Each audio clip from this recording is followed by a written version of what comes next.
ॐ कृष्णाय परमात्मने नमः। ஸ்ரீமத்பகவத்கீதை ஞான விஞ்ஞான யோகம் 7வது அத்தியாயம். பகவான் ஸ்ரீகிருஷ்ணர் பராபிரகிருதி, இந்த அபராபிரகிருதியினுடைய விஷயங்கள் அனைத்திலும் எவ்வாறு இருக்கிறது அப்படிங்கிறத மிக விரிவாக, ரசமாக, ஒளியாக, வேதத்தில் பிரணவமாக இப்படி ஆரம்பிச்சு ஒவ்வொரு விஷயத்திலையும் எப்படி எப்படி இருக்கிறது அப்படின்னு நிறைய லிஸ்ட் பண்ணினார். நம்ம கடந்த 4 ஸ்லோகங்களாக அதை பார்த்து கொண்டு வந்தோம். 8, 9, 10, 11 இதெல்லாம் பார்த்தோம். 12வது ஸ்லோகத்துல என்ன பார்த்தோம் அப்படின்னா, இந்த 3 குணமயமாக இருக்கக்கூடிய மாயையின் காரணமாக இங்க இருப்பது அனைத்துமே முக்குணமயமாகத்தான் இருக்கிறது. சத்வ ரஜோ தமோ குணம் மயமாகத்தான் இங்கு அனைத்துமே இருக்கிறது. பொருட்கள்னு எடுத்துக்கொண்டாலும் சரி, எண்ணங்கள்னு எடுத்துக்கொண்டாலும் சரி, நமக்கு ஏற்படக்கூடிய எண்ணங்கள், அதனால் விளையும் செயல்கள், இது எல்லாமே இந்த குணங்களின் அடிப்படையில் தான் இருக்கிறது. இந்த குணங்கள் அப்படின்னு சொல்லும் பொழுது, குணங்களுக்கு எது காரணமா இருக்கு அப்படின்னு புரிஞ்சுக்கணும். குணங்களுக்கு எது காரணமா இருக்குன்னு கேட்டா மாயை தான் காரணமா இருக்கு. மாயையினால்தான் மாயைதான் இந்த குணங்களை உடையதாக இருக்கிறது. மாயான்னு சொன்ன உடனே திரிகுணாத்மிகா மாயா, முக்குணமயமானது மாயை அப்படிங்கிறது மைண்ட்ல ரெஜிஸ்டர் ஆயிடும். ஏன்னா அதுதான் அதுதான் மாயையுடைய முக்கியமான ஒரு விஷயமே. ஏன்னா அந்த குணங்களினுடைய சேட்டைகள் தான் பல விஷயங்களுக்கு காரணமாக இருக்கிறது. அப்போ இந்த குணங்கள் அப்படிங்கிறது மாயையினுடைய காரணத்தினால் ஏற்படுகிறது. இந்த குண வைஷமியம் மிக்க இந்த பிரபஞ்சம் இருக்கே, இந்த படைப்பு இருக்கிறதே, இது என்னிடமிருந்து என்னை சார்ந்துதான் இது இருக்கிறது. மத்த பரதரம் நாண்யத்து, நீ முன்னாடி சொல்லியாச்சு. சூத்ரே மணிகணா இவ, எப்படி இந்த நூலானதை இந்த மணிகள் அனைத்தும் சார்ந்து இருக்கிறதோ, அது போலதான் இந்த பிரபஞ்சம் என்னை சார்ந்து இருக்கிறது. அப்படின்னா பிரபஞ்சம் என்னை சார்ந்து இருந்தாலும் கூட நான் அதை சார்ந்து இல்லை. நான் இண்டிபெண்டன்ட் எக்ஸிஸ்டன்ஸ் அப்படின்னு சொல்ற. நான் அதை சார்ந்து கிடையாது. நீ பிரபஞ்சம் என்னை சார்ந்து இருக்கிறது என்பதை புரிந்து கொள். ஆனால் நான் அதை சார்ந்து இல்லை அப்படிங்கிற விஷயத்த இதுல பார்த்தோம். இந்த 12வது ஸ்லோகத்துல பார்த்தோம். அதுக்கு சில உதாரணங்களை நம்ம பார்த்தோம். என்ன பார்த்தோம் அப்படின்னு சொன்னா, தண்ணீர் அலை உதாரணம் பார்த்தோம். நகை தங்கம் உதாரணம். இந்த மாதிரி உதாரணங்களை நம்ம எப்படி புரிஞ்சுக்கிறது அப்படின்னு. இப்போ தண்ணி இருக்கு அப்படின்னு சொன்னா, தண்ணீர்ல உருவாகக்கூடிய எல்லா அலைகளிலும் அந்த தண்ணீரானது இருக்கிறது. அதை நமக்கு புரியுது இல்லையா? தண்ணீர் இல்லாத அலை இல்லை. அலைன்னு ஒரு விஷயம் சொல்லணும் அப்படின்னு சொன்னா, வேவ்ஸ் அப்படின்னு சொல்லணும்னு சொன்னா, வாட்டர்ல வரக்கூடிய வேவ்ஸ்ல எது எது அதுல முக்கியமான பகுதி அப்படின்னா வாட்டர் தான். வாட்டர் இல்லாம வேவ்ஸ் கிடையாது. அப்போ அங்க வேவ்ங்கிறது நேம் ஃபார்ம் ஃபங்க்ஷன் தான், வேற ஒண்ணும் இல்லை. அது வெறும் நாம ரூபமாக இருக்கிறது. வேவ்ங்கிறது, அலைங்கிறது ஒரு நாமம், ஒரு ரூபம். அதுக்கு ஒரு ரூபம் இருக்கு, அதுக்கு ஒரு நாமம் இருக்கு, அதுக்கு ஒரு ஃபங்க்ஷன் இருக்கு. ஆனா அதோட அடிப்படை என்ன அப்படின்னு கேட்டா, அது தண்ணீர் தான். வேவ்ங்கிறது தோற்றத்திற்கு வந்ததுதான். அந்த அந்த நாமரூபம் அப்படிங்கிறது, இந்த ஜெகத் அப்படிங்கிறது, இது அப்படியே ஜெகத்துக்கு அப்ளை பண்ணி பார்க்கணும். இந்த பிரபஞ்சம் அப்படிங்கிறது தோற்றத்திற்கு வந்ததுதான். அதற்கு ஆதாரமாக இருக்கிறது எது அப்படின்னா, அலைக்கு ஆதாரமாக தண்ணீர் இருப்பது போல இந்த ஜெகத்துக்கு ஆதாரமாக இந்த பராபிரகிருதியானது இருக்கிறது, பரம்பொருளானது இருக்கிறது. அதே போலதான் நகை தங்கம் உதாரணம். தங்க நகை அப்படின்னு எடுத்துக்கொண்டோம் அப்படின்னா, எத்தனை விதமான தங்க நகை ஒரு கடையில இருந்தாலும் அது அந்த கோல்டு ஜுவல்லரி ஷாப் தான் அது. அப்ப அங்க முக்கியமானது என்னன்னா கோல்டு தான். கோல்டு தான் எல்லா ரூபங்களிலும் இருக்கிறது. கோல்ட நீக்கியாச்சுன்னா அதுக்கு ஒரு வேல்யூவும் கிடையாது. அப்ப கோல்டு தான் அந்த அந்த நகைக்கான மதிப்பாக இருக்கிறது. அப்போ இங்க அந்த நகைங்கிறது ஒரு தோற்றம் தான். அது வெறும் அப்பியரன்ஸ் தான். அந்த அப்பியரன்ஸுக்கு நித்தியத்துவம் கிடையாது. ஏன்னா இன்னைக்கு எனக்கு இந்த தோடு பிடிக்கும், பிடிக்கலன்னா நான் நாளைக்கு போய் கொடுத்து இதை அழிச்சு வேற பண்ணிடுவேன். கோல்டு அப்படியே தான் இருக்கும். இந்த டெக்னிக்கலா கேள்வி கேட்காதீங்க. சேதாரம் போகுமே, கூலி போகுமே, அந்த மாதிரி எல்லாம் கேள்வி. எப்பவுமே நான் சொல்லியிருக்கேன், ஒரு உதாரணம் சொன்னான்னா அந்த உதாரணத்தை எதுக்கு சொல்றாலும் அந்த அளவுக்கு புரிஞ்சுக்கணும். அதை தர்க்க ரீதியாக எந்த உதாரணத்தையும் ஆராய்வது நமக்கு புரிதலுக்கு பிரயோஜனப்படாது. அதனால அந்த மாதிரி ஆராயக்கூடாது. அந்த டிஸ்கிளைமர் போட்டு தான் அதை சொல்லிட்டு இருக்கு. அப்போ இந்த தங்கம் தங்கம் நகை உதாரணத்துல இந்த பெயர் வடிவங்கள் என்ன விதமான தோடு, மாலை, மோதிரம் இப்படி எந்த பெயர் எந்த வடிவம் இருந்தாலும் எல்லாவற்றிலும் தங்கமானது இருக்கிறது. ஆனால் அந்த பெயர் வடிவங்கள் தங்கத்தில் இல்லை. தங்கம்ங்கிறது அது அது ரா மெட்டீரியலா இருக்கு, அது பியூர் ப்ராடக்டா இருக்கு. அதுல இருந்துதான் மற்றதெல்லாம் உருவாகி இருக்கிறது அப்படின்னு பார்க்கிறோம் நம்ம. ஒரு செகண்ட். அப்படின்னு பார்க்கிறோம். அப்போ இந்த தங்கம் அப்படிங்கிறது எல்லா நகைகளிலும் வியாபித்திருப்பது போல இந்த வெளிப்பட்டிருக்கக்கூடிய பிரபஞ்சத்திற்கு ஆதாரமான இந்த பிரம்மன் எல்லா விஷயங்களிலும் வியாபித்து இருக்கிறது. இது நமக்கு புரியும். இதெல்லாம் எதுக்கு உதாரணம் சொல்றோம் அப்படின்னா, பிரம்மன் அதாவது இந்த பரம்பொருள் அப்படிங்கிறது பராபிரகிருதிங்கிறது இல்லாம வெறும் மாயையிலேயே மயங்கி நம்ம போயிடக்கூடாது. பராபிரகிருத்தியை கவனம் பண்ணிக்கணும். இந்த லைட்ட கவனம் வச்சுக்கணும். வெறும் கையை மட்டும் பார்த்தா புண்ணியம் இல்லை. ஏன்னா கைக்கு தான் லைட் வேணும். கை தெரியணும்னா லைட் வேணும். ஆனா லைட்டுக்கு கை தேவையில்லை. லைட் எல்லாத்தையும் விளக்குறது. விளக்கிக் கொள்ள வேண்டியது எதுவோ அதற்குத்தான் விளக்கு தேவையா இருக்கு. அப்ப விளக்கிக் கொள்ள வேண்டியது எதுனா வெளிப்பட்டு இருக்கக்கூடிய இந்த பிரபஞ்சம். இந்த பிரபஞ்சம் அப்படிங்கிறது எக்ஸிஸ்ட் ஆகணும் அப்படின்னா விளங்கணும். விளங்குறதுன்னா என்ன? அது நம்ம பார்த்தா தெரியணும் நமக்கு. It must be functionable. அதுக்கு எது வேணும் அப்படின்னா பராபிரகிருதி வேணும். அதுதான் அங்க ரொம்ப முக்கியம். இந்த மாயையினுடைய அத்தனை காரியங்களும் நடக்கிறதப்பா, இது திரிகுணாத்மிகமாக இருக்கிறது. இது என்னை சார்ந்து இருக்கிறது. ஆனால் நான் இதை சார்ந்து இல்லை. Light doesn't depend on the object. Light பாட்டுக்கு இருக்கு. நம்ம தான் லைட் முன்னாடி போய் நின்றுட்டு நம்ம இருக்கோம்னு காமிச்சுக்கணுமே தவிர்த்து லைட் நம்மளை அது நம்மளா ஃபோக்கஸ் பண்ணாதான் அப்ப கூட அப்படி நம்ம ஃபோக்கஸ் பண்ணி காட்டணும். சோ அந்த மாதிரி இதை புரிஞ்சுக்கணும் நம்ம. இன்னொன்னு என்ன சொல்லியிருக்கு அப்படின்னு என்ன சொன்னோம் அப்படின்னா, விவர்த்த உபாதான காரணம் பிரம்மன் அப்படிங்கறத புரிஞ்சுக்கணும். இந்த நான் இதை டிபெண்ட் பண்ணி இல்ல அப்படின்னு சொல்லும் பொழுது அதுதான் என்ன டிபெண்ட் பண்ணிருக்கு. நான் எதையுமே டிபெண்ட் பண்ணல. இண்டிபெண்டன்ட் என்டிட்டி அப்படின்னா அது மாறாதது, அது அழியாதது அப்படின்னு சாஸ்திரம் சொல்றது. விவர்த்த உபாதான காரணம் அப்படின்னு மாற்றம் இல்லாதது, மாற்றம் இல்லாத காரணமாக அது இருக்கிறது. இதுக்குதான் ஒரு முக்கியமான உதாரணம் நம்ம அத்வைத வேதாந்த சித்தாந்தத்துல. இந்த உதாரணம் இல்லைன்னா இதை சரியா புரிஞ்சுக்கவே முடியாது. கயிறு பாம்பு உதாரணம். இப்ப கயிறை பார்க்கிறான், பாம்புன்னு நினைக்கிறான். நல்ல வெளிச்சத்துல கிடையாது, இருட்டுலதான் அந்த மாதிரி. அதாவது வெளிச்சம் மங்கினதுல, இருட்டுல கிடையாது. இருட்டுல கயிறும் தெரியாது, பாம்பும் தெரியாது. நல்லா காட சுழுத்தி அது பயங்கரமான ஒரு பிச் டார்க்னஸ், ஒண்ணுமே தெரியாது நமக்கு. ஆனா கொஞ்சம் லைட்டா மங்களா வெளிச்சம் இருக்கு அப்படிங்கிற போது அந்த மந்தாந்தகாரத்துல என்ன தெரியுதுன்னா கயிறு இருக்கு, அது பாம்பு மாதிரி தெரியுது. இப்போ கயிறு 2 அடி இருக்குன்னு வச்சுக்கோங்களேன். நான் பாம்பை 15 அடிக்கு பாப்பேனா? பார்க்க மாட்டேன். நீங்க யோசிச்சு பாருங்களேன். என்ன ஆப்ஜெக்ட் இருக்கோ அந்த ஆப்ஜெக்ட் எந்த அளவு இருக்கோ அந்த அளவுதான் நான் என்னோட கற்பனையை வைக்க முடியும். பாம்புங்கிறது என்னோட கற்பனை. அது என்னோட கற்பனைங்கிறது லைட்டை போட்டோன்னே தெரியறது. அதாவது அறியாமை போனது பிறகு அறிவு வந்தவுடன் இது என்னுடைய கற்பனை என்று தெரிகிறது. அந்த கற்பனை எந்த அளவுக்கு இருக்கிறது என்றால் எந்த அளவுக்கு கயிறு இருக்கிறதோ அந்த அளவுக்கு இருக்கிறது. இப்ப ஜெகத்துக்கும் பிரம்மனுக்கும் வரும். ஜெகத் எவ்வளவு பெருசு இருக்கு, பாக்குற இடத்துலாம் இருக்கு. நான் எங்கெல்லாம் என் கண்ணு போற இடத்துல எல்லாம் ஜெகத் விரிஞ்சு விரிஞ்சு இருக்கு. இது அண்டம் பகிரண்டமா இருக்குன்னு சொல்றாங்க. அப்போ அண்டம் பகிரண்டமா இருக்கக்கூடிய இந்த பிரபஞ்சம் வெளிப்பட்டிருக்கிறது என்றால் அந்த பிரம்மன் இருக்கே, அந்த பராபிரகிருதி இருக்கே, பரம்பொருள் இருக்கே, அது எப்படி இருக்கும் அப்படின்னா அதுவும் அதே அளவுக்கு பெருசா இருக்கு.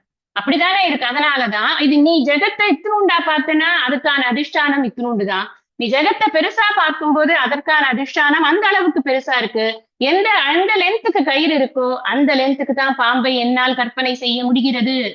அந்த விஷயத்தை ஞாபகம் வைத்துக்கொண்டு இதை நாம புரிஞ்சுக்கணும். அதுக்குதான் உபனிஷத் சொல்றது, அது அனோரணியாம், அது மகதோமகியாம். அது சின்னதுக்கு சின்னதா இருக்கு, அது பெருசுக்கு பெருசா இருக்கு. இத நீங்க எப்படி எழுதி இது பண்ணுவேன், டெசைஃபர் பண்ணுவேன், புரிஞ்சுக்கிறதுலதான் இருக்கு. Every thing is understanding. அப்ப இந்த இடத்துல விவர்த்த உபாதான காரணம் நான் சொல்ல வந்ததுல ஒரு விஷயத்த இப்ப சொல்லியிருக்கேன். என்ன சொல்லியிருக்கேன்னா, எந்த அளவுக்கு படைப்பு இருக்கிறதோ அந்த அளவுக்கு அந்த பிரம்மனானது அதை தாங்கக்கூடியதாக இருக்கிறது. பிரம்மன்லதான் அந்த படைப்பு விரிந்திருக்கிறது அப்படிங்கிற விஷயத்த ஃபர்ஸ்ட் சொல்லியிருக்கேன். அடுத்தது இது ஏன் விவர்த்த உபாதான காரணம்னு சொல்றோம். விவர்த்தனா என்ன? அழியாதது, மாறாதது. இப்பதான் சொல்லணும். இப்போ நான் கயிறு மாறி பாம்பா தெரியல, கயிறு வந்து சேஞ்ச் ஆகி எனக்கு பாம்பா தெரியல, கயிறு அப்படியே கயிறாத்தான் இருக்கு. பாம்பு என்பது என்னால் கற்பனை செய்யப்பட்டது. அந்த கற்பனை என்னுடைய அறியாமையினால் ஏற்பட்டது. எனக்கு அறிவு பெற்றவுடன் நான் அந்த பாம்பு என்பதை விட்டுவிட்டு அது கயிறுதான் என்பதை உறுதி செய்கிறேன். அப்போ இங்க கயிறு எந்த விதமான சேஞ்சும் அடையல. இப்ப பால் வந்து ஒரு குத்தி தயிர் அதுக்கப்புறம் தயிராகிறது மாதிரி இந்த கயிறு இது ஏதாவது ஒரு சேஞ்ச் அடைஞ்சு இதுல இருக்கா அப்படின்னா கிடையாது. அதே இந்த இதுல எடுத்துக்கோங்க. இது ஒண்ணு, இது பிரம்மனுக்கான முக்கியமான, பிரம்மனை புரிந்து கொள்வதற்கான முக்கியமான உதாரணம் கயிறு பாம்பு உதாரணம். அது ஏன் விவர்த்தம் என்பதை கரெக்டா புரிஞ்சுக்கிறதுக்கு இந்த எக்ஸாம்பிள நீங்க கரெக்டா புரிஞ்சுக்கணும். கயிறு என்பது மாறதில்லை, அது அப்படியேதான் இருக்கு. நான் தான் தப்பா பார்த்திருக்கேன். பார்ப்பவனுடைய கோளாறு அது. பார்ப்பவனுக்கு அறியாமை இருக்கு. அதைத்தான் அவர் சொல்றார், அது என்கிட்ட இல்லப்பா, நான் அது என்கிட்ட இருக்கு, நான் அது கிட்ட இல்லை. கயிறு வந்து பாம்புல இல்ல, பாம்புதான் கயிறு மேல வந்து கற்பிக்கப்பட்டிருக்கு. புரியுறது இல்லையா? அதனால இதுக்கப்புறம் என்ன, இன்னொரு ஒரு உதாரணம் பார்க்கணும் நம்ம. என்னதுன்னா, இந்த தங்கம் நகை உதாரணம் எதுக்கு எடுத்துட்டு இருக்கோம்? இப்ப மாயை வந்து எப்படி இருக்கு அப்படின்னா, பரிணாமமாகி எல்லா விஷயங்களிலும் அது இருக்கிறது. முக்குணமயமாக இருக்கிறதுன்னு பார்த்தோம். எப்படி நம்ம கிரியேஷனை பார்த்தோம்? 3 குணங்கள் மாயை வந்து முக்குணம் வியக்தமாமே அப்படின்னு ஆரம்பத்துல ஈசன் உட்பார்வையாலே முக்குணம் வியக்தமாமேன்னு முதல்ல கிரியேஷனோட ஸ்டார்டிங்க பார்த்தோம். அந்த 3 குணங்களிலிருந்து சத்துவத்தில் இது வருது, ரஜஸ்ல இது வருது, தமஸ்ல வந்து இது வருது, தமஸ்ல சத்துவத்துல இது வருது, தமஸ்ல ரஜஸ்ல இது வருது, தமஸ்ல இது வருதுன்னு ஒன்னொன்னுத்தையும் தனித்தனியா உட்கார்ந்து நம்ம ஆராய்ச்சி பண்ணி இதை படிச்சோம்.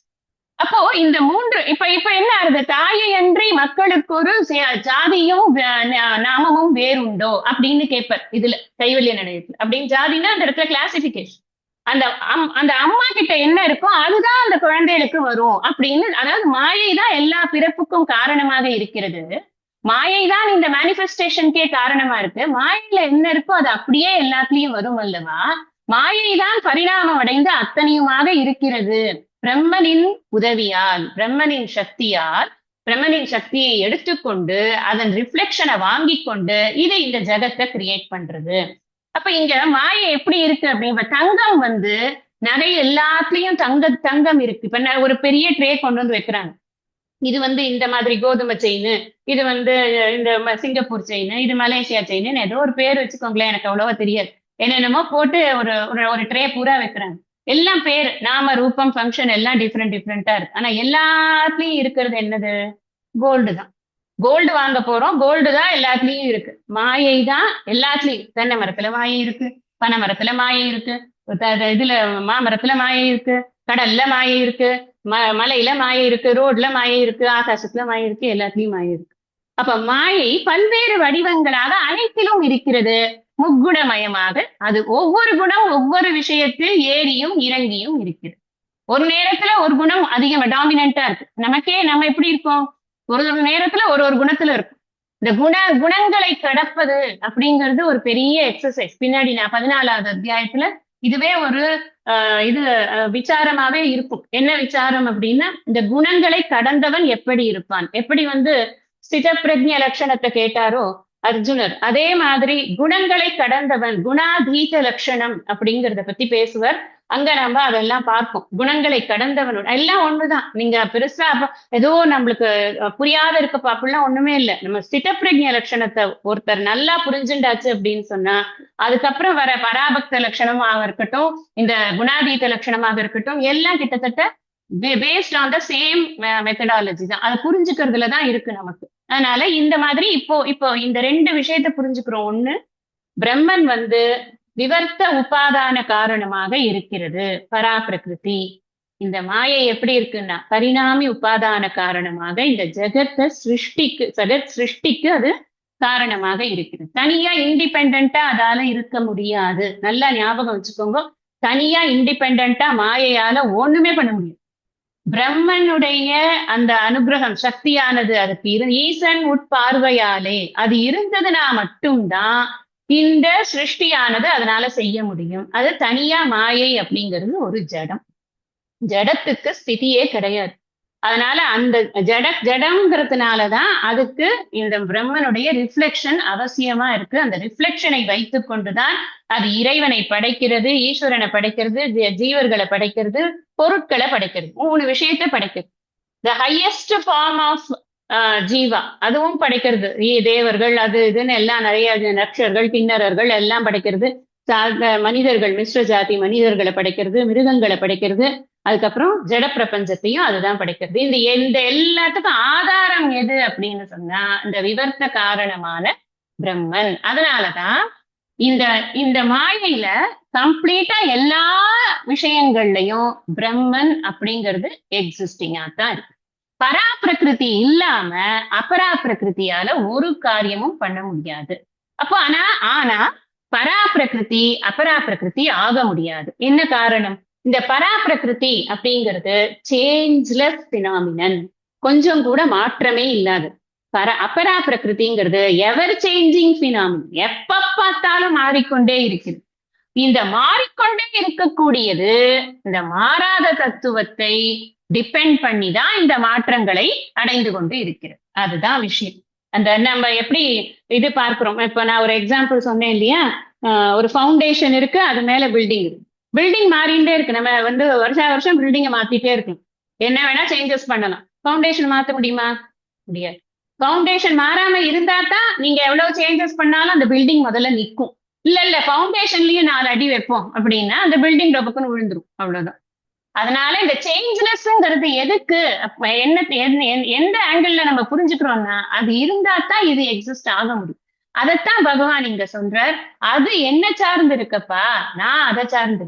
பகவான் அதை சார்ந்து இருக்காருன்னு ஆயிடுத்துன்னு வச்சுக்கோங்களேன், என்ன ஆகும்? நான் மாறிண்டே இருக்கிற இதோட இவரும் மாறிண்டே இருப்பாருங்க. அப்புறம் எல்லாமே ஒலட்டைலா இருக்காதா? அதுதான், அந்த மாதிரி ஒலட்டைலா இருக்காது. நான் தான் தாங்கி பிடிச்ச தாரியத்தே ஜெகத்து அப்படிங்கிற. அதனால இது எல்லாத்தையும் அதிஷ்டானமாக இருந்து தாங்கிக் கொண்டு இருப்பது எது அப்படின்னு சொன்னா அதுதான் அந்த பராபிரகிருதி அப்படின்னு.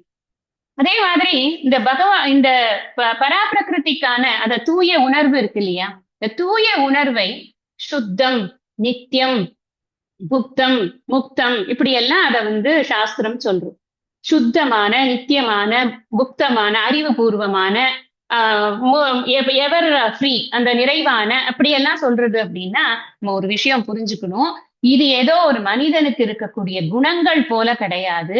இது அந்த பராபிரகிருத்தியினுடைய ஸ்வரூபம். That is the very nature அப்படின்னு புரிஞ்சுக்கணும். நம்ம எங்க பிரம்மனை பத்தி படிச்சோம்னாலும் அது எப்படி இருக்கும்னா, ஒரே வார்த்தையில சொல்லணும்னா நித்திய புக்த சுத்த பரிபூர்ண சைத்தன்யம் அப்படின்னு போட்டிருப்பாங்க.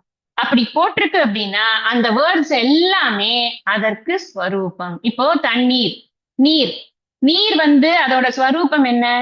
குடுமைதான் அதோட ஸ்வரூபம். தண்ணீர் அப்படிங்கிறதுனால அது தன்மைதான் அதோட ஸ்வரூபம். அதை மாத்தவே முடியாது.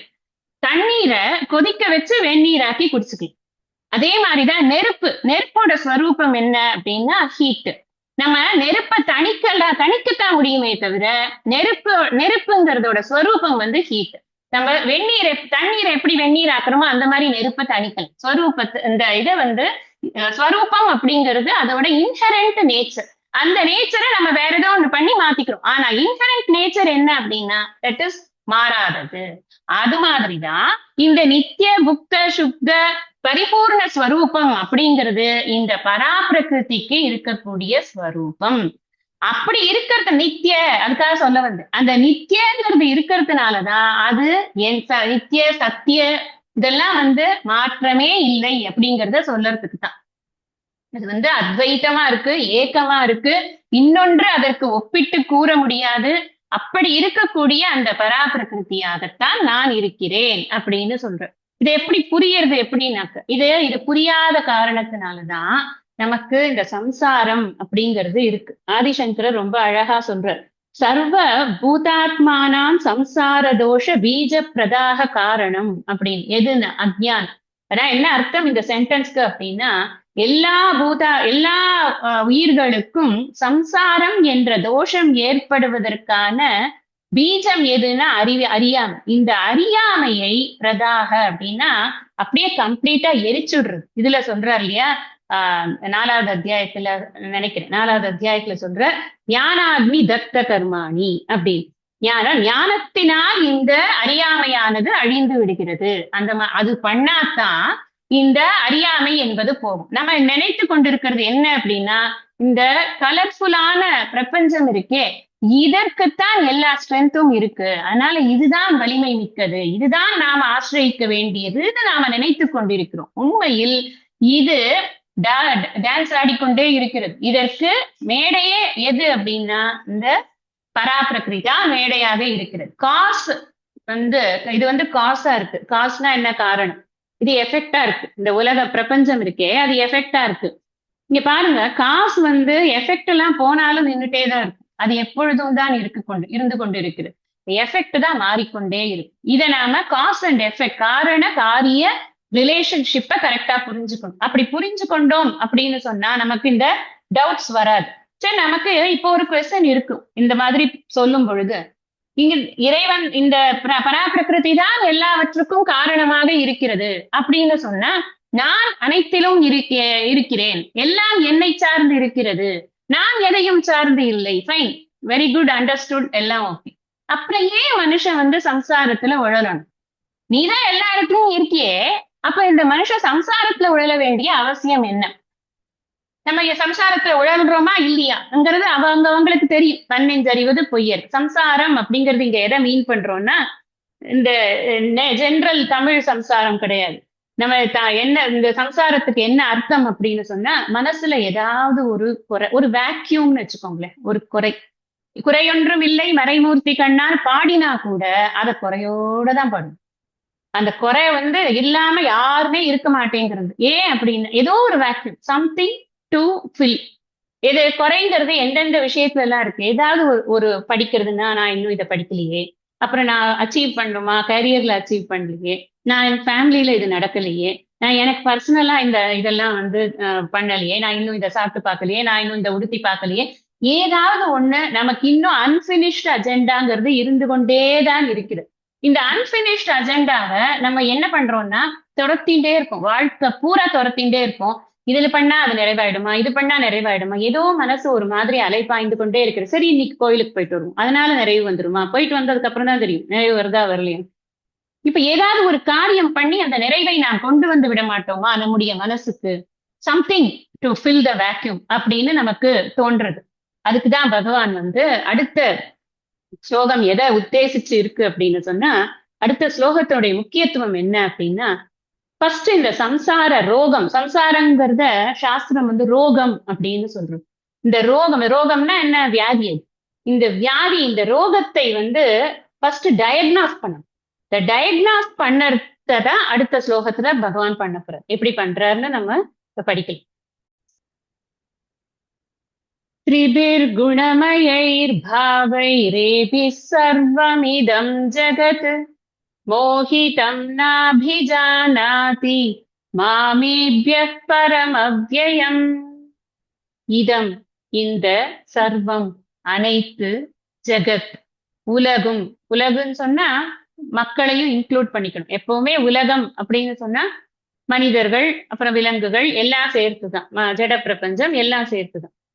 ஏபிகி, இந்த, திரிபிகி, மூன்று, குணமயைகி, குணங்களின் விகாரங்களான, பாவைகி, விஷயங்களால், மோகிதம், மயங்கி, ஏபியக, இவற்றுக்கு, பரம், அப்பாற்பட்ட, மேலான, அவ்யயம், மாறுதல் அற்ற, அழிவற்றவனாகவும், மாம், என்னை, ந அபிஜானாதி, நன்கு அறிவதில்லை.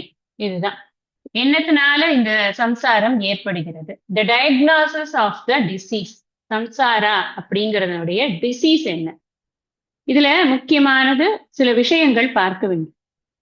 பொதுவா இந்த மனித மூளை இருக்கே, இத இதனால என்ன பண்ண முடியும் அப்படின்னு சொன்னா, தன்னால எதை பார்க்க முடியுமோ, கேட்க முடியுமோ, இந்த இந்திரியங்களுக்கு பிரத்யட்சமாக எது இருக்கிறதோ, புலன்களுக்கு புலப்படக்கூடிய விஷயங்கள்ல தான் பெர்செப்ஷன் அப்படின்னு சொல்லுவோம்.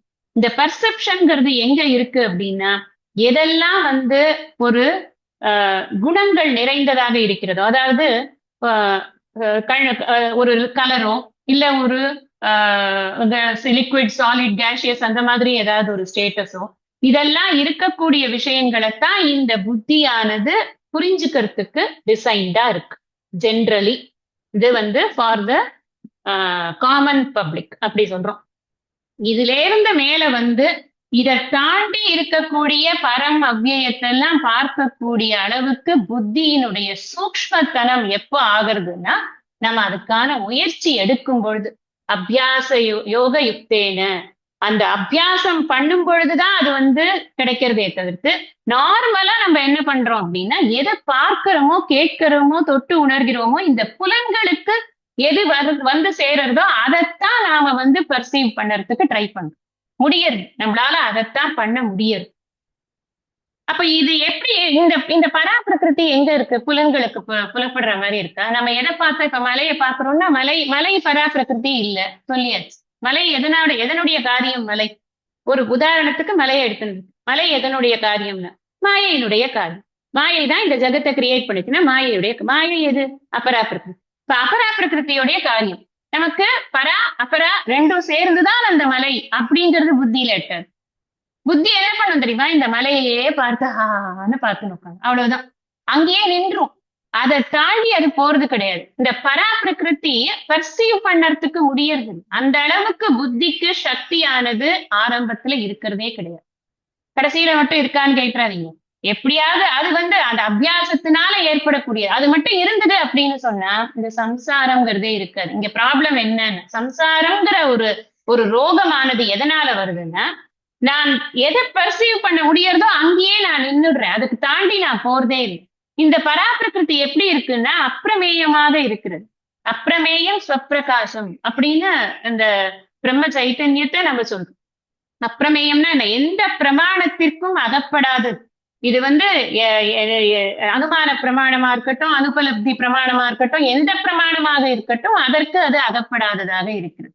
இது சப்த பிரமாணத்தில் அதுவும் கூட குறிப்பிட்ட வகையில் அதை எடுத்து சொல்லப்பட்டிருக்கிறது. நேத்தின்னு இது அல்ல என்று காட்டுவதன் மூலம்தான் இதனுடைய ஸ்வரூபத்தை காட்ட முடிகிறதே தவிர்த்து ஸ்ட்ரைட்டா இந்தப்பா அடிக்கிற ஒரே அடி இதுதான் பிரம்மன் அப்படின்னு எங்கேயுமே சொல்ல முடியறது. அதனாலதான் இது வாக்கு கெட்டாததாக இருக்கிறது, மனதிற்கு கெட்டாததாக இருக்கிறது அப்படின்னு. இந்த அப்பிரமேயம் அப்படிங்கிறது வாக்கு கெட்டாது, மனதிற்கு எட்டாது, அதனால இந்திரியங்களுக்கும் எட்டாது, அதனால நம்முடைய அனுபவத்திற்கு எட்டவே எட்டாது.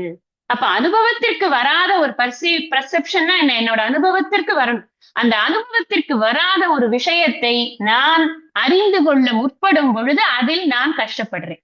இதுதான் வந்து எல்லாருடைய ப்ராப்ளம், ஜென்ரலா எல்லாருக்கும் இருக்கக்கூடிய பிரச்சனை. அதனால நான் என்ன பண்றேன், எனக்கு சௌரியமா இருக்கு, நான் பார்த்து கொண்டு இருப்பதுல இருக்கிற நல்லதுல நான் போய்க்கிறேன், போவிடு, என்ன எனக்கு இது புரியலன்னா விட்டுறேன், அந்த அளவுக்கு நமக்கு தோன்றுகிறது. பராப்பிரகிருதி அப்படிங்கிறது why should I go behind it? நான் பண்ணணுமா அத? ஏன்னா மனசு ப்ரீ ஆக்குபைடா இருக்கு, எப்ப பார்த்தாலும் என்ன பண்றது, இந்த சேஞ்சிங் ரியாலிட்டிஸ்குள்ளேயே அது மாட்டிக்கொண்டு அவஸ்தைப்படுறது. இது இந்த இந்த அழகில் மயங்கி மயங்கி அது போயிடுறது. இந்த படைப்பு எப்படி இருக்கு அப்படின்னா, மாயையிலிருந்துதான் படைப்பு தோன்றுகிறது, மாயையினால் தான் படைப்பு நிலைநிறுத்தப்பட்டிருக்கிறது, மாயையில் தான் பின்பு படைப்பு ஒடுங்குகிறது. அப்ப இந்த படைப்பு அப்படிங்கிறது மாயையை சார்ந்து இருக்கக்கூடிய ஒரு விஷயமாக இருக்கிறது. மாயை என்னை மயக்குகிறது. நான் வந்து அது ஏன்னா அது அவ்வளவு கலர்ஃபுல்லா இருக்கு. நான் அந்த கலருக்கு பின்னாடி இருக்கிற ஆதாரத்தை பாக்குறதுக்கு கூட எனக்கு அவகாசமே இருக்க மாட்டேங்கிறது. அதுக்கே எனக்கு வாழ்க்கை முடிஞ்சு போயிடுது. நான் எல்லாத்து பின்னாடியும் ஓடி ஓடி ஓடி இதை அனுபவிக்கணும் அதை அனுபவிக்கணும்னு நான் போய் இதுலயே என்னோட லைஃப் வந்து கம்ப்ளீட்டா பினிஷ் ஆயிடுறது. அப்புறம் நான் எப்பயோ ரியலைஸ் பண்ணி நான் வர சமயத்துல எனக்கு டைம் ஆயிடுறது. அதுக்குள்ள எனக்கு சுபேச்சைங்கிறதுக்குள்ள வந்திருந்தேன்னா யோக பிரஷ்ட ஸ்டேட்டஸ் ஆகுது கிடைக்கும். இல்ல அதுவும் இல்ல, நான் பொழுதன்னைக்கு சினிமாலேயே சுத்தின்னு இருந்தேன் அப்படின்னா என்ன ஆறுது, எனக்கு முடிஞ்சு போயிடு இந்த வாழ்க்கை, அவ்வளவுதான். அடுத்த வாழ்க்கை எப்ப கொடுக்குறாரோ பகவான் அப்பதான். முன்னாடி சொன்னார் 5வது அத்தியாயத்தில், நாதத்தே கஸ்யசித் பாபம் நச்சைவ சுக்ருதம் விபுகு அஜ்ஞானேன ஆவருத்தம் பிரம்ம. அங்கேயும் அதே தான் சொன்னார். இதுவன் தான் பிரம்மஸ்வரூபம் தான் என்பதை அவன் உணராமல் இருக்கிறான். அதற்கு காரணம் அவனுக்கு இருக்கக்கூடிய அஜ்ஞானம். இந்த அஜ்ஞானம் எதனாலன்னா மாயையினால. இப்ப மாயையின் அஜ்ஞானேன ஆவருத்தம் பிரம்ம தேன முஹ்யந்தி ஜந்தவ. இங்கேயும் என்ன சொல்றார்? ரெண்டாவது லைன், மோகிதம் நாபிஜானாத் முஹ்யந்தி. முஹ்யந்தினா மோகத்தினால் அவன் ஆட்பட்டு இருக்கு. அந்த மோகம்ங்கிறது வாயையினால் ஏற்படக்கூடிய மோகம், அறியாமையினால் நம்ம இதுல பார்த்தோமே, பொருள் அல்லவற்றை பொருள் என்று உணரும் மருளானாம் மானா பிறப்பு.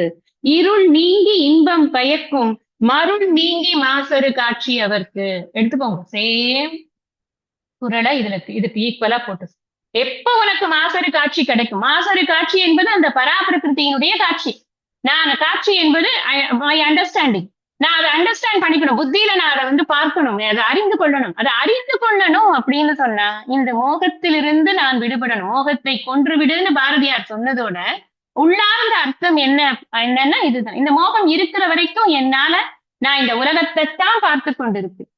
இந்த நம்ம கிட்ட இருக்கிற அஜ்ஞானம் அப்படிங்கிறது இந்த மாயையினுடைய காரியம் தான். எல்லாருக்கும் இருக்கக்கூடிய அஜ்ஞானம், டோட்டல் அஜ்ஞானம் இருக்கே, பிரபஞ்ச அஜ்ஞானம், அதுதான் மாயைன்னு புரிஞ்சுக்கணும். மாயை தான் அஜ்ஞானம், அஜ்ஞானம் தான் மாயம், வேற ஒன்னும் டிஃபரன்ஸே கிடையாது. ஏன்னா அதுல இருந்துதான் எல்லாம் உருவாருது, எல்லாம் அஜ்ஞான ரூபமாவே தான் உருவாகி கொண்டு இருக்கிறது. அப்ப இந்த உண்மையை நம்ம இதை புரிஞ்சுக்கணும் அப்படின்னு நினைக்கிறோமே, அதுல நமக்கு ஏற்படக்கூடிய தடங்கள் எங்க இருக்கு அப்படின்னா இந்த மோகத்தினால். இந்த கலர்ஃபுல் வேர்ல்ட பார்த்து நம்ம மயங்கி போய் அதுல நமக்கு ஒரு பிடிமானம் கிடைக்குமோ அப்படின்னு நினைக்கிறோம். நமக்கு என்ன தோன்றது? இது நல்லா இருக்கு, சம்டைம் நான் பஜன் போனா நல்லா இருக்கு, கோவிலுக்கு போனா நல்லா இருக்கு, ஏதோ 4 பாட்டை பாடினா நல்லா இருக்கு, நான் பாட்டெல்லாம் கத்துக்கிறேன், சுவாமிக்கு 2 பஜன் பாடுறேன், ஸ்லோகம் சொல்றேன், நல்லாதான் இருக்கு, நல்லாதான் போயிட்டு இருக்கு. எதுக்கு சும்மா இந்த பராபிரகிருதி அபராபிரகிருதி இது ரெண்டும் நமக்கு புரியவும் மாட்டேங்கிறது, இதுல போட்டு மண்டையை குடைச்சுட்டு இது என்னதுன்னே புரியல, விவரத்தேங்கிற உபாதான காரணம்ங்கிறீங்க, அப்புறம் நிமித்தேங்கிறீங்க, ஒன்னும் புரிய மாட்டேங்கிறது. இதை நான் எதுக்காகத்தான் அதை நான் தெரிஞ்சுக்கணும், tell me some purpose for this அப்படின்னு நமக்கு ஒரு கேள்வி வந்துடும். அப்படி கேள்வி இந்த மோகத்தினாலதான் அந்த கேள்வி வருது. அந்த கேள்வி வரும் பொழுது அழகான விளக்கம், இது ரொம்ப முக்கியம், எனக்கு ரொம்ப இம்ப்ரெஸ் ஆச்சு, அதனாலதான் இதை இந்த இதுல சொல்லணும்னு நினைக்கிறேன். சுவாமி பரமார்த்தியோட இது விளக்கம். இந்த அபரா பிரகிருதி இருக்குல்ல, இது எவ்வளவுதான் அழகா இருந்தாலும் சரி, எவ்வளவுதான் அட்ராக்டிவா இருந்தாலும் சரி, இதோட அட்ராக்ஷனுக்கு ஈக்குவலா வேற எதுவும் இல்லைன்னு இருந்தாலும் கூட இது சில ஃபண்டமெண்டல் விஷயத்த நமக்கு கொடுக்கறது இல்லை. அதுதான் முக்கியம். அது என்ன அடிப்படை விஷயம்? இது நமக்கு தேவையான சில அடிப்படை விஷயங்களை கொடுக்க முடியும். என்னங்க அடிப்படை கொடுக்கலங்கிறீங்க? வீடு, இருக்க இடம், உண்ண உணவு, குடிக்க தண்ணீர் எல்லாம் மாயையில இருந்தானே கிடைக்கிறது. அடிப்படை அதுதானே, நமக்கு தெரிஞ்ச அடிப்படை அவ்வளவுதான். ஆனா சாஸ்திரம் அதை அடிப்படைன்னு சொல்றது. அது எப்படி இருந்தாலும் இட் இஸ் கிவன், இயற்கை கொடுக்கறது நமக்கு, இட்ஸ் அவைலபிள் ஃபார். ஆனா அது அடிப்படை கிடையாது. அப்ப அந்த அடிப்படைங்கிறது என்ன தெரியுமா? ஒரு மனுஷனுக்கு தான் வாழ்ந்த காலத்தில் வாழ்ந்து கொண்டிருக்கும் பொழுதே குறையில்லாத நிறைவான மனம் வேணும். ஃபர்ஸ்ட் எதை பார்த்தியுமே நமக்கு எதையாவது பார்த்தா அது நல்லா இருக்கு, நம்ம கிட்ட இருந்தா நல்லா இருக்கும்ல அப்படின்னு நினைக்கிறோம்ல, அதுதான் நமக்கு குறை இருக்கு அப்படிங்கிறதுக்கான ஒரு இண்டிகேஷன். இல்லைன்னா அந்த ஆசை வராது. சங்கல்ப பிரபவான் காமக சங்கஸ்தேஷு உபஜாயத்தே சங்காத் சஞ்சாயத்தே காமக. இதெல்லாம் முன்னாடி படிச்சோமா இல்லையா? சங்கல்பம் முதல்ல பார்த்த உடனே இது இன்பம் தரும் பொருள், அது என்னிடமல்லவா இருக்க வேண்டும், ஆசை. அதுக்கப்புறம் தான் ராகம், போக்குவரத்து எல்லாமே. அப்ப இந்த இது எதனால வருதுன்னா இந்த பூர்ணத்துவம் இல்லை. இத பேர் தான் பூர்ணத்துவம், நிறைவுத்தன்மை அப்படின்னு சொல்றோம். இந்த நிறைவுத்தன்மை இருக்குன்னு வச்சுக்கோங்களேன், அப்போ உலகம் நம்மளுக்கு அட்ராக்டிவாவே இருக்காது. உலகம் இருக்கும், அப்பவும் உலகம் இருக்கும், அப்போ உலகத்துல எல்லா அட்ராக்ஷன்ஸும் இருக்கும், நமக்கு அட்ராக்டிவா இருக்காது. ரெண்டுத்துக்கும் வித்தியாசம் இருக்குல்ல. இப்ப எனக்கு பலூன் பிடிக்காது, 5 வயசுல எனக்கு பலூன் மட்டும்தான் பிடிக்கும். நான் என்னோட பலூன் உலகத்துல இருந்து நான் வெளில வந்துட்டேன். இப்ப போய் நான் பலூன் சைட்ல இல்ல, நான் பலூன் தான் பாவேன், நான் பலூன் தான் அடிப்பேன், நான் அதை அப்படித்தான் விளையாடுவேன் அப்படின்னா என்ன கொண்டு போய் வேற எங்கேயாரும் சேர்த்து விட்டுருவாங்க. இது சரியா போகட்டும், அப்புறமா வரட்டும் அப்படின்னு. அப்போ இந்த உலகத்துல இருந்து நான் மெச்சூர் ஆகி வெளில வரேன். அது எப்படின்னா அந்த பலூன் வேணுங்கிற குறை எனக்கு போயிடுது. அந்த நிறைவு எனக்கு கிடைச்சதுக்கு அப்புறம் நான் வேற அடுத்த லெவலுக்கு வரேன். இங்கேயும் குறை, வேற ஏதாவது குறைன்னு வச்சுக்கோங்க, அது வேற விஷயம்.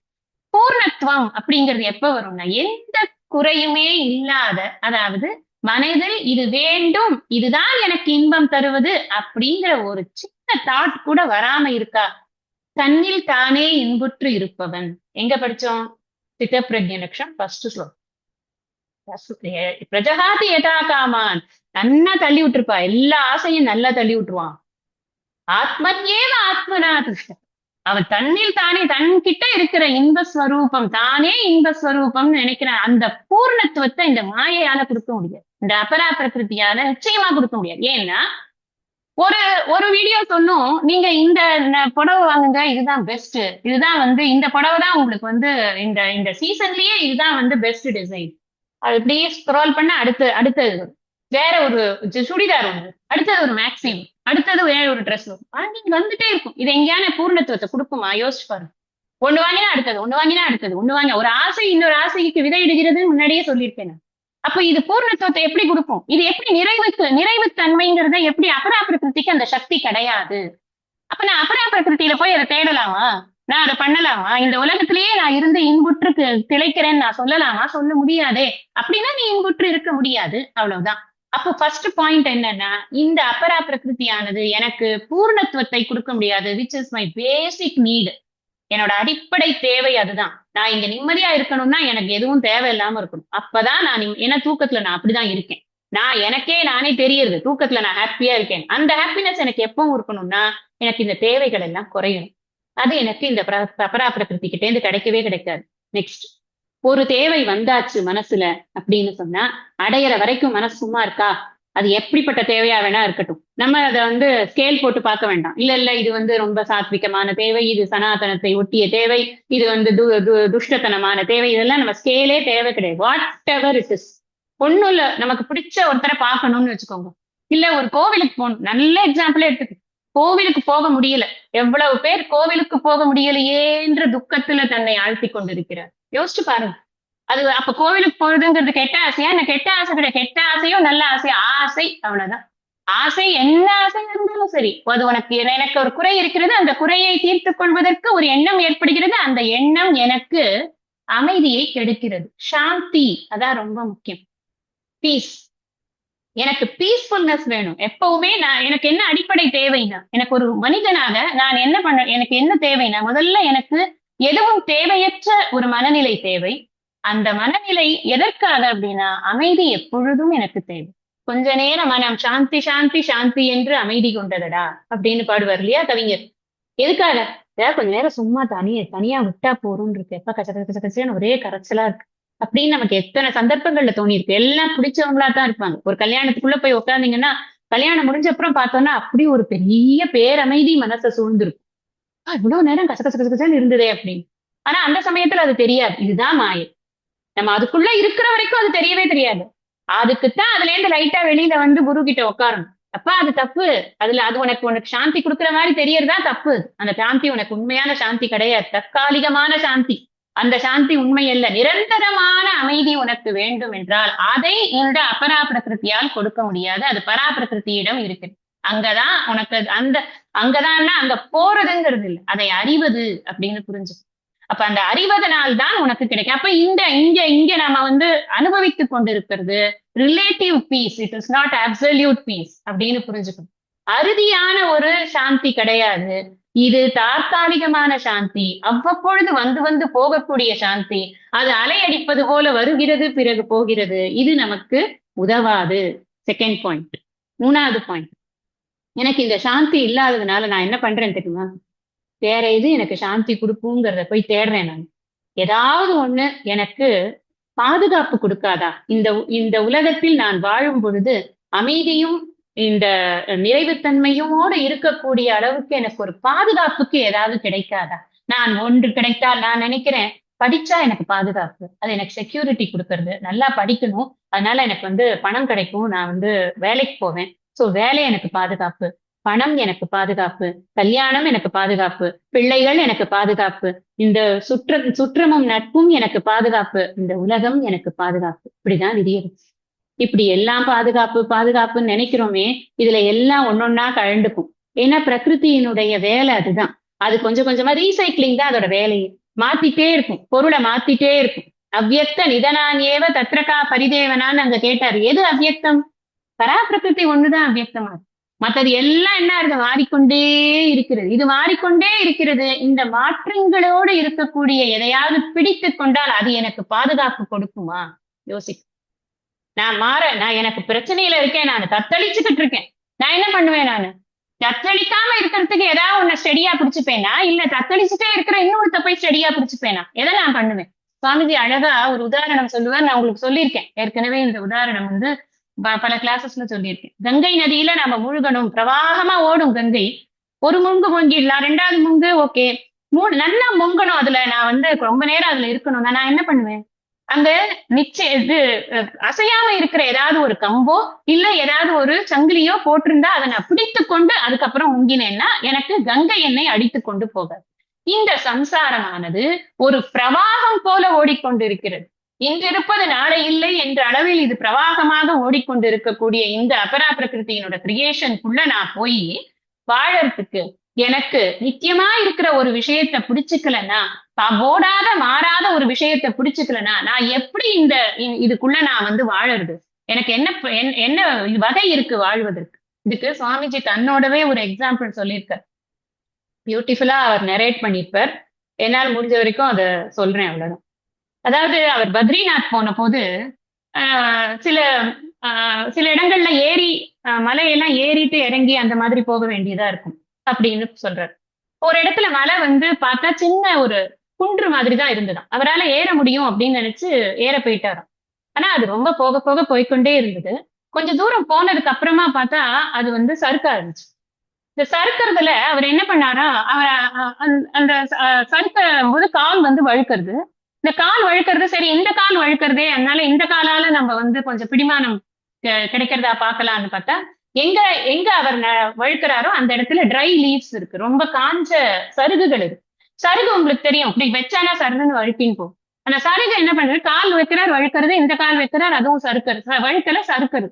சரி கையை வச்சு பண்ணுவோம் அப்படின்னு சொல்லிட்டு கையால ஊன்றி பாக்குறாரு, இந்த கையும் சறுக்கிறது இந்த கையும் சறுக்கிறது.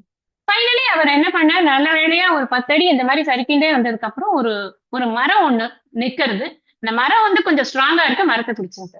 சோ இவர் சறுக்கிறதுல இருந்து தப்பிச்சு மரத்தை பிடிச்சிட்டு அதுக்கப்புறம் மெதுவா அங்கங்க இருக்கிற மரத்தை பிடிச்சு பிடிச்சு இறங்கி. இப்ப இவர் என்ன சொல்றாருன்னா, மை ஓன் எக்ஸாம்பிள் நான் சொல்றேன். நான் அந்த சருகு எப்படி இருக்கு அப்படின்னா இந்த அபரா பிரகிருதி மாதிரி இருக்கு. எவ்வளவு அழகா கனெக்ட் பண்றாரு பாருங்க. We must know to connect our life. அதுதான் ரொம்ப முக்கியம். இந்த அபரா பிரகிருதி எப்படி வந்து வாலட்டைலா மாறிக்கொண்டே இருக்கிறது, அதுல அது சருகு சறுக்கிற மாதிரி அதனை சறுக்கி விட்டுட்டே போறது. நின்னுட்டே இருக்கே அந்த ஒரு மரம், அதுதான் பராபிரகிருதி. அதை இறுக்கி பிடிச்சுட்டோம்னா அதுக்கப்புறம் நமக்கு சறுக்காது. அதுக்கப்புறம் நம்ம ஒரு ஸ்ட்ரென்த் கெயின் பண்ணிட்டு மெதுவா நம்ம இறங்கி வரலாம். இது வந்து அவரோட எக்ஸ்பீரியன்ஸ்ல இருந்து இந்த எக்ஸாம்பிள சொல்லும் பொழுது நமக்கு என்ன புரியுறது அப்படின்னா, இப்ப இந்த 3 விஷயம் நான் சொன்னேன் உங்களுக்கு. ஒண்ணு வந்து பூர்ணத்துவம், நிறைவுத்தன்மையை இந்த அபரா பிரகிருதியானது கொடுக்காது. அது நமக்கு நிறைய உதாரணங்கள்னால நம்ம இப்ப பார்த்தோம்.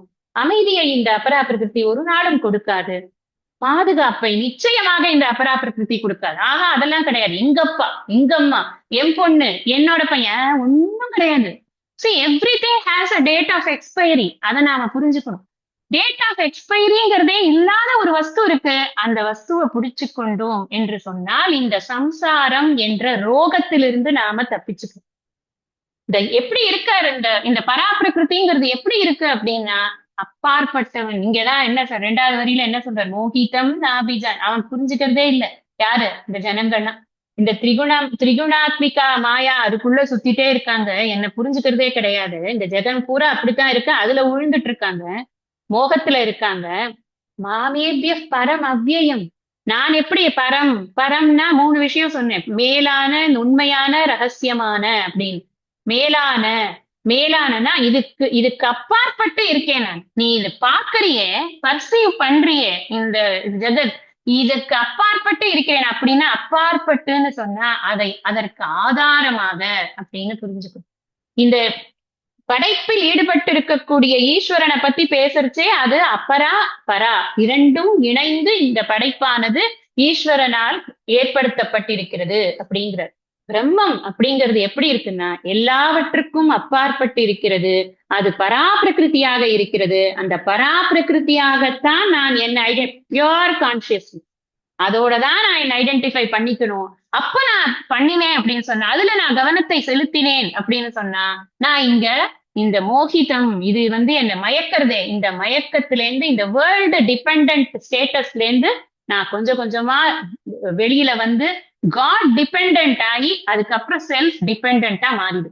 செல்ஃப் டிபெண்ட், நான் தான் பிரம்மன், பிரம்மன் தான் எல்லாம் அப்படிங்கிற அந்த அந்த அந்த இது இருக்கு, அறிவில் நிலைத்த தன்மை இருக்குல்ல, அது எப்ப வரும் அப்படின்னா அது இதை நன்றாக புரிந்து கொள்ளும் போதுதான் வரும்.